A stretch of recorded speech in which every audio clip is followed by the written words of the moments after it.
Bismillahirrahmanirrahim. Hadirin, baik, kita teruskan kembali daripada bacaan yang tadi.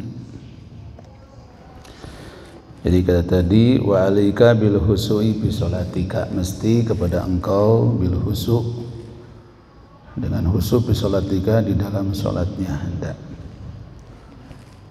Tadi telah diterangkan bagaimana husu' di dalam sholat paling sedikit, yaitu memperhatikan daripada 4 perkara. Atau kata sebagian ulama, apabila kita memperhatikan di dalam wudu yang disebut isbagul wudu, menyempurnakan wudu, itu insya Allah juga akan membawa kepada sholat kita khusyuk. Bagaimana isbagul wudu? Ini mungkin juga sedikit perlu kita terangkan di sini. Insya Allah kami yakin semua tahu tata cara bagaimana wudu. Tapi kalau kita melihat daripada tata cara daripada yang diajarkan oleh guru-guru kita, diajarkan oleh ulama-ulama, itu memang ada cara-cara tersendiri yang memang bukan asal-asalan wudunya, maaf ya. Satu contoh, apabila kita ketika mengambil air wudu untuk membasuh muka itu, jadi bukan air dikesinikan, bukan, tapi air ini di atas itu. Jadi di sini air itu, terus dibuka. Jadi biar air itu betul-betul masuk ke sini, bukan ke sini. Ini hati-hati apabila kalau kita lebih mengenal daripada air mustamal itu, kita betul harus tahu itu. Ya. Ada tata cara sendiri. Saya yakin semua tahu kalau untuk urusan wudunya, tapi dengan bagaimana caranya, kaifiahnya, tata caranya itu. Jadi kalau misalkan kayak tadi, ambil air di sini, ini di sini Pak, ini dibuka baru ke sini. Ya. Ini yang harus dibasahin, batasan muka wajah ini kalau panjang dari atas ke bawah itu, dari atas ini dari tempat jadinya rambut paling depan sampai ujung ini gadu ya. Terus kalau untuk lebarnya dari minal udhun ilal udhun, dari telinga ke telinga. Ini mau tidak mau ketika kita membasuh wajah dalam wudu itu harus basah semuanya. Dari ini atas ke ini batasan wajah Pak. Batasan wajah. Terus juga yang berada di wajah kita ini kurang lebih 17 rambut, itu harus terbasahi semuanya. Rambut alis, rambut apa? Ini rambut mata, baik yang atas, baik kumis, ini semuanya. Apabila kita mempunyai jenggot yang tebal, itu cukup basahnya di luar saja. Tapi kalau jenggot-jenggotnya yang tipis, harus masuk air. Kalau yang tebal cukup ini dohirnya saja.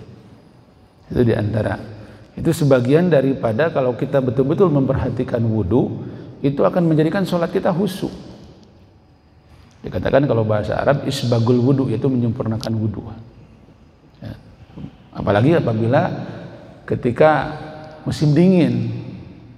Musim dingin kan kadang-kadang beda wudu dengan biasa dengan waktu musim dingin. Kadang-kadang kita dingin jadi kurang sempurna ya. Terus juga keduanya untuk membasuh tangan, hati-hati juga. Membasuh tangan itu kebanyakan saya lihat kalau ada wudu-wudu dari sini dulu, padahal bukan dari sini Pak, dari sini kalau wudu ini. Jadi air ngocor ngambilnya dari sini dulu, ke sini baru ke sini. Dari tangan ila mirfaqaini, sampai 2 sikutnya. Bukan dari sikut ke bawah, bukan. Ya. Jadi dari tangan di sini ngambil, sini. Tangan di sini. Kalau di pesantren biasanya di apa? Di kolam-kolam gitu. Ambil. Jadi bukan dari sini dulu, dari sini. Itu banyak mungkin kalau kita menurut ilmu fikih harus dibetulkan tata caranya itu. Ya. Yang diajarkan di dalam kitab-kitab ini. Nah, insya Allah dengan kata tadi cara-cara seperti itu akan sholat kita khusyuk insya Allah. Walaupun kata tadi khusyuknya kita pasti beda dengan khusyuknya para ulama. Ya, tapi paling tidak yang sudah diajarkan oleh para ulama-ulama, guru-guru, dan tercatat di dalam kitab-kitab dalam sholat kayak tadi 5 perhatikan, 4 ya, 5 dengan isbagul wudu tadi. Terus juga wahudirul qalbi, dengan hadir hati. Diusahakan bagaimana cara hadir hati. Ini mungkin kalau untuk orang-orang yang khusus, host, itu bisa menghartikan daripada bacaan kita, Pak. Itu yang mendekatkan kepada hadirnya hati. Tapi kalau kita tidak tahu artinya dalam bacaan sholat, bagaimana bisa hadir hati? Mungkin cuma bacaan saja. Tapi kalau orang-orang yang memang tahu maknanya, itu ini membaca apa yang kita baca, hati ini dihadirkan. Itu memaknai daripada yang dibaca oleh kita itu. Ini masya Allah. Begitu juga watahsinul qiyam. Watahsinul qiyam. Jadi begitu juga dalam sholat membaguskan kita berdiri. Jadi membaguskan berdiri ini juga berdiri dalam sholat ada aturannya, Pak.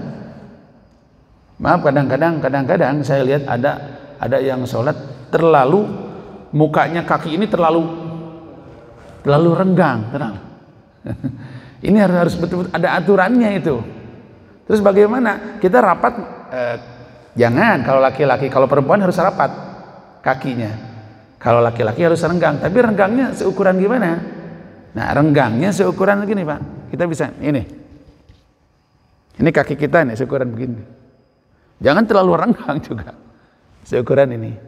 Kalau terlalu rapat juga itu tidak sunnah. Sunnahnya memang harus renggang. Kecuali kalau perempuan harus rapat kakinya. Kalau untuk sholat itu. Di sini dikatakan watahsinul qiyam. Terus berdirinya juga harus betul-betul diperbagus di dalam sholatnya itu. Ya. Jadi ukuran kaki ini juga nggak sembarang, ada aturan kakinya. Watahsinul qiyam.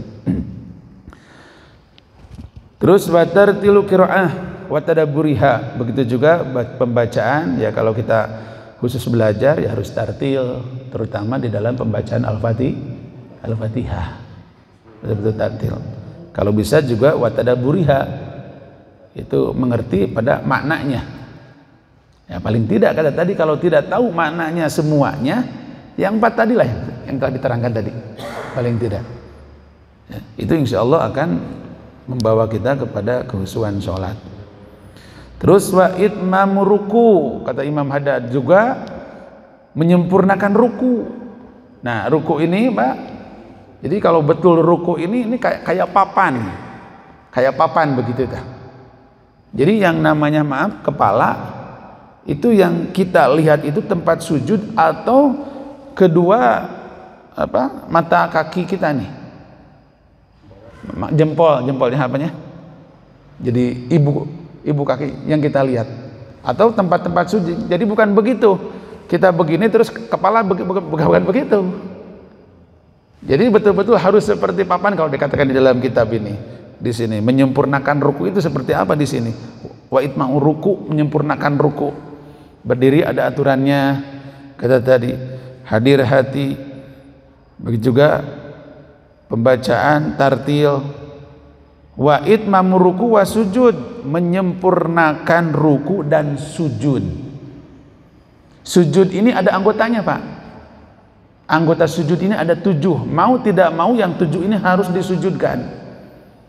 Mana anggota sujud? Pertama ini, ya, kalau sholat begini, ini harus terbuka. Muka syafatan harus terbuka. Ini pertama ini yang harus terbuka. Kedua ini, Pak. Kesatu, kedua, ketiga. Yang dimaksud ini, maaf. Ini nih. Ya. Jadi ini jangan sampai tertutup begini. Misalkan kita panjang. Jangan sampai sujud kita ini terhalang. Jangan. Ini harus terbuka. Pertama ini harus terbuka.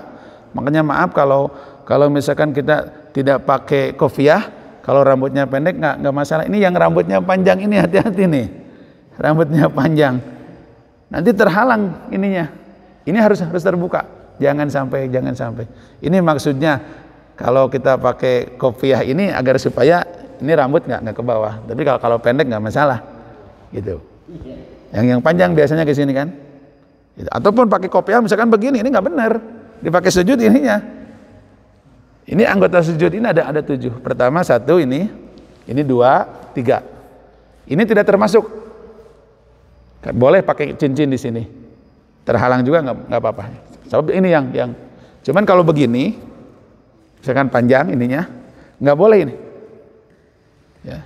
Ini kesempurnaan ruku tadi, kesempurnaan sujud. Jadi 1, 2, 3, 4, 5. Ini tur harus betul-betul kayak ini. Apa? Terus ini kaki Pak, maaf.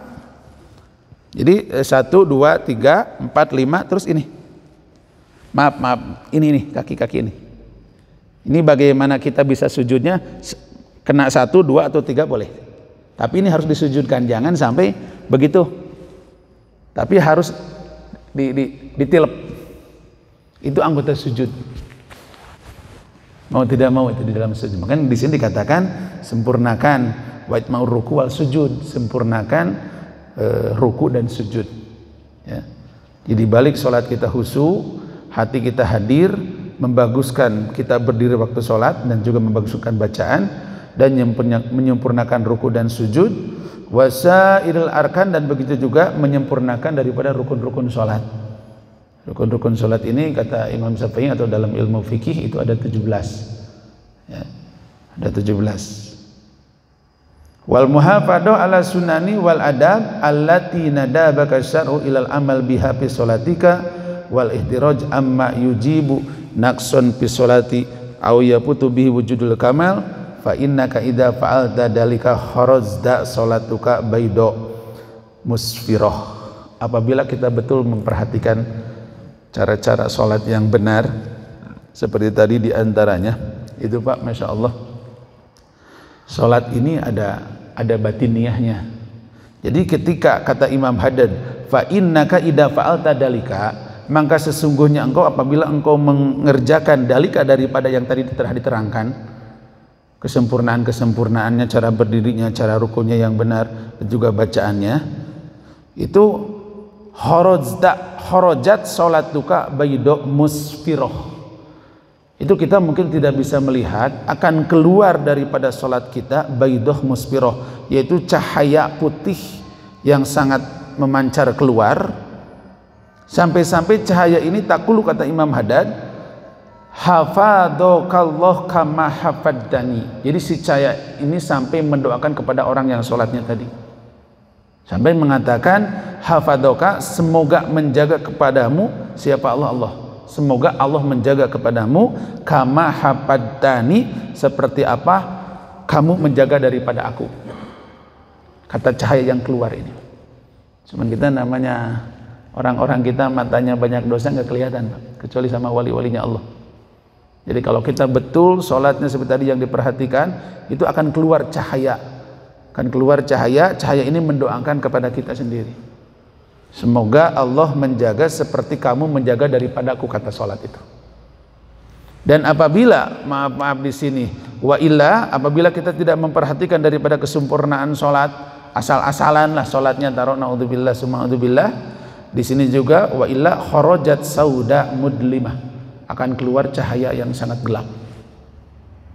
Itu cahaya yang sangat gelap, dan juga mendoakan doya'akallah kama doya'tani, semoga Allah Subhanahu wa taala seolah-olah membiarkan kamu seperti kamu membiarkan aku, kata sholat.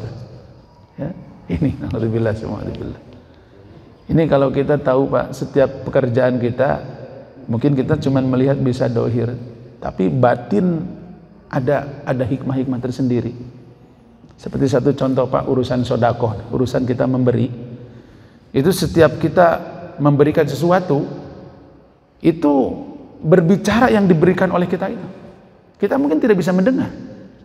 Itu berbicara dengan bahasa yang sangat fasihat. Misalkan kita memberikan apa aja yang namanya kita memberikan. Ini kata yang diberikan itu mengatakan 3 perkara. Satu, mengatakan qad kuntu qalilan fasortu kasirotan. Kata yang diberikan, sebelumnya aku sedikit, sekarang aku jadi banyak. Banyak untuk yang memberikannya. Jadi tadinya kita memberikan 1, itu janji Allah dibalas dengan 10. Paling sedikit itu.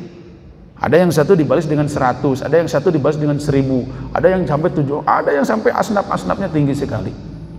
Itu setiap apa yang diberikan. Jadi yang diberikan ini bicara. Pertama, pembicaranya mengatakan qad kuntu qalilatan fasortu kasirotan. Sebelumnya aku ini sedikit, sekarang jadi banyak, katanya. Terus yang kedua bahasanya qad kuntu paniyatan pasartu bakiyatan. Dulu aku ini panah ruksak, sekarang aku ini menjadi abadi. Karena setiap apa yang kita berikan akan jadi pahala kelak di akhirat. Jadi abadi. Setiap kita apa kita memberikan sedikit itu akan menjadi banyak. Dan juga yang ketiga, bahasa yang ketiga itu kata yang apa yang diberikan oleh kita mengatakan qad kuntu hafadtani gitu, pasartu ahfadu. Aku sebelumnya dijaga, sekarang aku yang akan menjaga kamu. Sama itu, masya Allah. Setiap apa yang kita berikan, dulu aku dijaga, sekarang aku yang menjaga. Kata setiap apa yang diberikan. Jadi ada tiga. Jadi setiap kita mengerjakan sesuatu itu ada yang namanya secara batiniah. Begitu juga kata tadi sholat. Sholat apabila kita sempurna sholatnya, ini akan keluar cahaya putih. Cahaya putih yang kata tadi kita tidak bisa melihat. Yang bisa melihat itu wali-walinya Allah. Yang bisa melihat itu ulama-ulama Allah yang mempunyai ainul mata hati yang dikatakan oleh Imam Adad di sini. Jadi ketika kita mengerjakan sholat yang sempurna seperti tadi, itu akan keluar cahaya yang putih. Mengatakan hafadhakallah kama hafadtani. Dan apabila kita mengerjakan sholatnya asal-asalan, ini akan keluar juga cahaya yang sangat gelap. Dan juga mengatakan doya'akallah kama doya'tani. Itu naudzubillah subhanallahi. Setiap apapun yang kita kerjakan ya, ada secara batiniah. Di dalam kitab Ihya Ulumuddin Imam Ghazali, apabila kita wudunya benar Pak, wudunya benar, terus terus kita membaca daripada doa setelah wudu, itu ruh kita naik Pak, kata Imam Ghazali. Ruh kita akan betul-betul naik, itu betul-betul naik. Setiap kecelakaan yang lepas daripada air wudu kita itu terangkat, dibawa, malah menjadi malaikat, kata Imam Ghazali. Menjadi malaikat, terus terbang. Yang malaikat ini bagaikan seperti burung, terbang terus sampai ke aras. Setelah di aras, masuk Telaga Al-Kautsar. Dari Telaga Al-Kautsar keluar lagi, terus mencipratkan diri badannya. Itu semuanya jadi malaikat. Semua malaikat itu memintakan ampunan kepada orang yang wudu tadi, apabila kita wudunya betul-betul diperhatikan. Jadi ada batiniahnya Pak. Apabila kita mengerti atau mengerjakan seperti apa yang dilakukan atau diterangkan oleh para ulama-ulamanya Allah, karena mereka yang tahu melihat. Seperti mungkin pernah dengar kita, kalau memakai air hati-hati, jangan sekali-kali memakai air yang namanya mustamal, air mustamal. Jadi namanya air mustamal ini air yang setelah kita dipakai ngangkat hadas, itu namanya air mustamal, tidak bisa dipakai lagi. Ada seseorang yang berwudu tidak menggubris daripada urusan itu, mau air mustamal mau enggak dipakai aja. Itu kelihatan oleh sahabat-sahabat Rasulullah SAW. Ketika ada orang yang betul-betul wudu memakai air yang dikatakan air mutlak, air bersih, air yang suci dan menyucikan, itu ketika wudu itu lepas daripada basuhan-basuhan itu kelihatan dosa-dosanya menjadi hitam airnya. Makanya kata Nabi Rasulullah SAW, orang yang berwudu ini kan dosanya, dosa-dosa kecilnya habis. Tapi apabila kata tadi kita betul-betul memperhatikan airnya. Ada juga seseorang yang wudunya biasa dengan air-air biasa, kita tidak tahu air mustamal atau apa, itu dilihat oleh para sahabat biasa-biasa, tidak sampai menggugurkan atau menghapus dosa, tidak. Ini perlu diketahui di dalam ibadah kita ini betul-betul. Ya. Ini mungkin perlu digabung antara tasawuf dengan fikih ya, karena memang di sini walaupun secara tasawuf Imam Haddad mengatakan, tapi di sini banyak fikihnya, ya, banyak fikihnya. Kembali kepada tadi, bahwa seseorang yang betul-betul mengerjakan daripada tata salat di sini, itu akan keluar cahaya. Kharajat salatuka bayda musfirah taqulu hafadhakallah kama hafaddani. Saya sendiri belum pernah lihat Pak cahaya itu, tapi saya yakin ini seorang wali ya, seorang ulama. Imam Haddad ini dari sejak lahir buta Pak. Jadi beliau ini mengarang kitab. Saya banyak kitab-kitabnya, sampai saya punya Kutubul Asroh, sampai di kalangan para habaib duriyah Nabi ini sampai beliau dikatakan Kutbul Irsad, wali kutub untuk menunjukkan. Qutbul Irsad wal Gausil Ibad. Jadi menolong kepada kita-kita. Tapi beliau aslinya secara dohiriah buta dari kecil. Tapi karangan kitabnya banyak. Saya banyak beberapa di rumah. Ada Kutubul Asroh, ada kitab 10 yang terpenting. Di antaranya ini kitab Syarah Mu'awanah ini. Ya. Ada juga hikamnya, ada juga yang namanya Nasuih Diniyah, ada juga banyak kitab-kitab beliau ini. Itu kalau kita lihat biografi beliau, itu dari kecil, dari lahir buta. Tapi bagaimana sampai bisa orang itu? Ini seorang wali-wali Allah. Malah sampai dikatakan, kalau kata sebagian wali-wali juga, saya dengar dari kitab-kitab, kalau kitab Imam Haddad ini kita buka, kita bahas seperti ini kata Habib Ali bin Shihab di dalam kitab diterangkan, ma yukra'u, tidaklah dibaca yang namanya kitab Bukhari, Imam Bukhari, hadis Imam Bukhari, ilan Nabi SAW hadir, kecuali Nabi Rasulullah SAW ikut hadir. Wala kalam Imam Haddad, dan begitu juga tidaklah kalam Imam Haddad ini dibuka illa wa huwa hadir, kecuali Nabi Rasulullah SAW hadir. Makanya kenapa saya waktu dipinta oleh Habib, dipinta juga oleh Pak Reja, saya membuka kitab Imam Haddad ini agar supaya pengajian kita betul-betul dihadiri oleh ruhnya baginda Nabi Muhammad SAW. Kita disaksi, Pak. Alhamdulillah. Ini yang bicara bukan orang-orang biasa, ada dalam kitabnya. Jadi Imam Haddad ini termasuk daripada wali Qutbul Irsad wal Gausil Ibad. Beliau dari kecil, dari sejak lahir beliau secara dohir buta, tapi karangan kitabnya banyak sekali. Malah tidak ada satupun para habaib yang tidak mengenal beliau, tidak mengenal sampai kepada kitabnya. Itu pasti tahu siapa beliau ini. Ini alhamdulillah saya buka di sini juga bukan urusan tahu dan tidaknya, tidak. Cuman karena berkeinginan berkah buat kita semuanya. Mudah-mudahan kita walaupun tidak secara langsung bertemu sama beliau, kita sama dengan berguru kepada beliau. Ya, walaupun kita cuma membaca di sini, tapi kita sama dengan berguru kepada beliau. Insya Allah, mudah-mudahan Allah menyatukan kita di dalam surganya Allah Subhanahu Wa Taala. Ya, amin. Ya Allah, ya Rabbal Alamin. Ada rotibnya yang saya tadi katakan, ada namanya rotibnya Rotib Al-Haddad. Ini masyhur sekali Pak di dunia, terutama di kalangan para ulama, terutama di kalangan para habaib.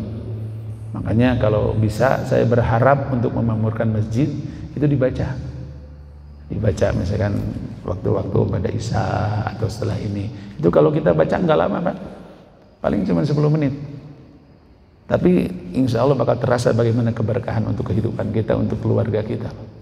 Itu bacaannya semua terkumpul daripada bacaan Rasulullah SAW. Kita alhamdulillah sama santri di pesantren sudah jadi makanan sehari-hari.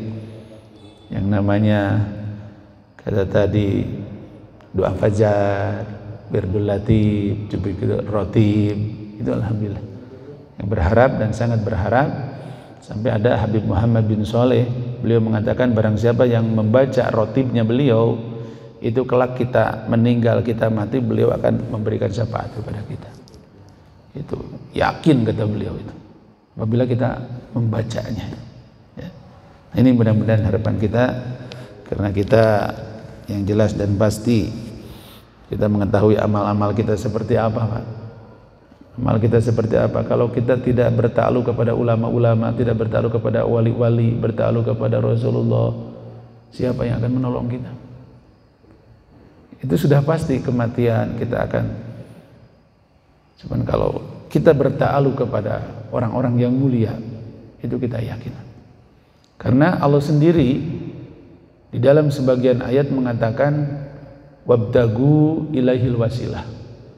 Carilah oleh kamu sekalian jalan kepadaku, kata Allah, wasilah pelantara. Jadi kita disuruh oleh Allah Subhanahu wa taala wabtagu ilaihil wasilah. Carilah oleh kamu sekalian wabtagu ilahi, jalan kepada Allah, wasilah pelantara. Dikatakan perantara di sini yang paling besar yaitu hubbul anbiya wal auliya, cintailah para nabi, cintailah para wali-wali Allah. Insya Allah dengan kecintaan itu kita akan terbawa. Karena tidak ada satu amal yang paling hebat melebihi kecintaan kita kepada orang-orang mulia. Saya kemarin bercerita di rumah siapa Pak Setiadi, Atau mungkin pernah di sini juga diterangkan. Ada seekor anjing yang bisa masuk surga ya. Pernah kan diceritakan. Kita mungkin sering baca yang namanya surat Al-Kahfi, setiap Jumat kita baca pagi-pagi. Di dalam surat Al-Kahfi ini ada sebagian riwayat yang di sana dikatakan ada 7 wali, diantaranya ada seekor anjingnya yang sengaja menjauhi daripada raja yang dolim, Raja Dakyanus itu. Ketika itu seekor anjing diusir dan dilempar, diusir, terus ngikutin wali itu. Sampai ini seekor anjing bicara dengan bahasa Arab yang sangat fasihah, mengatakan anna uhibbu ahbaballah wa anna uhrisukum.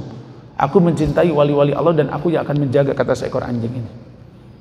Sampai dalam satu riwayat di sana dikatakan walabisu fi kahfihim salasa mi'ati sinina wazdadu tis'ah. Ashabul Kahfi sampai tidur di dalam guha, kata Allah, sampai 309 tahun, bayangkan. Dijaga oleh seekor anjing itu. Ini tidur 309 tahun, 300, bayangkan, tidak ada. Cuma itu Quran kan jelas. Itu ketika beliau ini bangun dari tidurnya, ada seseorang yang disuruh membeli makanan, membawa uang 309 tahun ke belakang, membawa uang, ya jelas tidak laku. Dilihat-lihat tahun berapa ini? Tahunnya sudah 309 tahun ke belakang. Akhirnya Masya Allah, singkatnya cerita, ketika pulang lagi kepada teman-temannya di guha, bahwa mereka itu sudah tidur sekian lama. Akhirnya singkat cerita, Allah semuanya membawa, maksudnya diwafatkan oleh Allah Subhanahu wa Ta'ala. Ketika dalam satu riwayat mau masuk surga, ini seekor anjingnya ikut juga, Pak. Ikut juga. Sampai ketika dilarang oleh malaikat Ridwan, malaikat yang menjaga, tidak boleh masuk. Nah, ini berhujah seekor anjing ini. Karena dalam hatinya ada rasa cinta kepada wali-wali Allah dan pernah menjaga wali, sampai dimasukkan. Cuma di dalam surga ini kalau kita lihat dalam riwayat, walaupun siapapun juga yang namanya hewan-hewan, misalkan seekor anjing ke dalam surga sudah tidak jadi anjing lagi, seekor anjing lagi tidak, berubah bentuk, itu dengan bentuk kambing-kambing yang bagus kan, dikatakan di situ. Ini seekor anjing dengan rasa cinta kepada wali-wali Allah, mencintai nabi-nabi Allah atau ulama-ulama Allah, bisa disatukan oleh Allah Subhanahu wa Ta'ala. Ini kepentingan kita. Jadi akhir zaman kita seperti ini harus bertakluk kepada orang-orang soleh, bertaruh kepada ulama-ulama. Apabila kita tahu ibadah kita seperti ini, ya Allah, apa yang bisa diandalkan? Tapi insya Allah dengan bertakluk mencintai orang-orang soleh, itu akan terbawa. Ini Nabi yang mengatakan.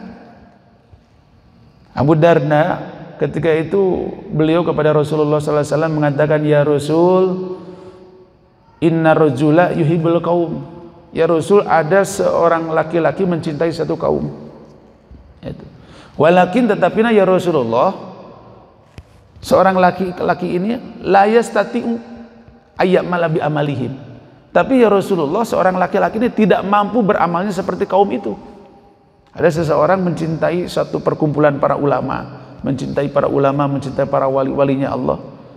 Tapi seorang ini tidak mampu amalnya seperti mereka. Tapi dalam hatinya ada rasa cinta.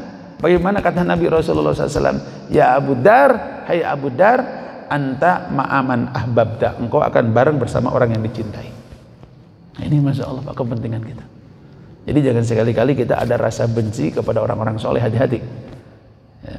Itu tanda kecelakaan kita, tanda kita dilaknat oleh Allah apabila dalam hati kita ada rasa benci kepada orang-orang soleh, ada rasa benci kepada ulama-ulamanya Allah. Itu tandanya orang dilaknat oleh Allah Subhanahu wa Ta'ala. Tapi insya Allah apabila kita ada rasa cinta kepada ulama-ulama, cinta kepada wali-wali Allah, terutama kepada Rasulullah SAW, itu tandanya kita disayang oleh Allah Subhanahu wa Ta'ala. Alhamdulillah wa syukurallah. Ini mungkin sedikit hikmah daripada hikmah kami buka di majelis ini atau di kajian ini kitab seorang waliullah Al-Habib Abdullah bin Al-Haddad. Karena sangat-sangat berharap kelak nanti kita akan berkumpulkan dengan orang-orang soleh, walaupun amal kita tidak seperti orang-orang soleh. Paling tidak kita taruhlah 10% atau 20,5%, 2,5% seperti kita mengeluarkan zakat, itu alhamdulillah wa syukur Allah. Ya. Ini alhamdulillah wa syukur Allah. Jadi yang kita harapkan bukan saja kajian ini bermanfaat, tapi ada rasa kecintaan kepada ulama-ulamanya Allah Subhanahu wa taala. Insyaallah yakinkan dalam hati, kata Nabi, yusarru mar'u ma'aman ahba, akan dikumpulkan seseorang dengan yang dicintainya. Makanya jangan salah-salah kita mencintai, jangan salah-salah kita bergaul, jangan salah-salah kita berkumpul. Karena seseorang ini berkumpulnya di dunia akan menjadikan satu gambaran berkumpulnya kelak di akhirat. Sampai kata Nabi Rasulullah sallallahu alaihi wasallam, dinul mar'i fi holilihi, agamanya seseorang ini ada di temannya. Makanya kita harus betul-betul mencari teman itu. Pangdur mayuholil, harus betul-betul melihat siapa yang akan dijadikan teman oleh kita. Apabila teman kita naudzubillah sumauzubillah ini, takut kita ke bawah ke situ. Ya, tapi insya Allah teman-teman kita orang-orang baik, orang-orang soleh, itu akan terbawa juga dengan kebaikan-kebaikannya. Ini Nabi Rasulullah SAW yang mengatakan, dinul mar'i biholilihi. Jadi agama seseorang ini ada di temannya, ada di tempat berkumpulnya. Ya, mudah-mudahan kita dengan walaupun seminggu sekali kita berkumpul di sini dengan membahas kitab-kitab wali-wali Allah, membahas kitab ulama-ulama Allah, kita akan dikumpulkan sama beliau. Amin, amin ya Allah ya Rabbal. Amin. Ikhwatul iman, mungkin untuk pengajian malam ini cukup segini. Insyaallah walaupun berkeinginan masih banyak yang akan dibicarakan, tapi mungkin waktu cukuplah, karena kata Nabi ini ngaji ini sejam juga sudah, Masya Allah ya. Jadi Nabi sampai pesan kepada Ibnu Mas'ud, ya Ibnu Mas'ud, julu suka sa'atan fi majlisil ilmi, la tamassu qalaman wa la taktubu harfan, khairun laka min itkil alfi raqabah. Jadi kata Rasulullah SAW, ya Ibnu Mas'ud, duduknya kamu 1 jam sebentar di majelis taklim, di majelis pengajian, walaupun kamu duduknya tidak memegang pena, tidak memegang pulpen, walaupun tidak menulis satu harap, seperti ini kita cuma mendengarkan, itu kata Nabi, khairun laka min itkil alfi raqabah, lebih baik daripada kita memerdekakan 1000 abid, lebih baik daripada memerdekakan 1000 abid. Jadi dulu di Arab ini ada yang namanya abid, budak belian. Itu kalau kita mau membeli atau memerdekakan, itu miliaran satunya. Ini lebih baik daripada memerdekakan 1000 abid. Duduk 1 jam di pengajian, tidak kita memegang pulpen ataupun tidak menulis. Alhamdulillah, ini Nabi yang mengatakan. Jadi julus suka sa'atan fi majlis ilmi, la tamassu qalaman wa la taktubu harfan, khairun laka min itkil alfi raqabah, lebih baik daripada memerdekakan 1000 abid, 1000 yang dikatakan anak belian ya. Alhamdulillah, mudah-mudahan kebaikan ini diberikan oleh Allah Subhanahu wa taala kepada kita. Amin, amin ya Allah ya Rabbal alamin. Wabil taufiq wal hidayah wa afa minkum. Assalamualaikum warahmatullahi wabarakatuh. Alhamdulillah.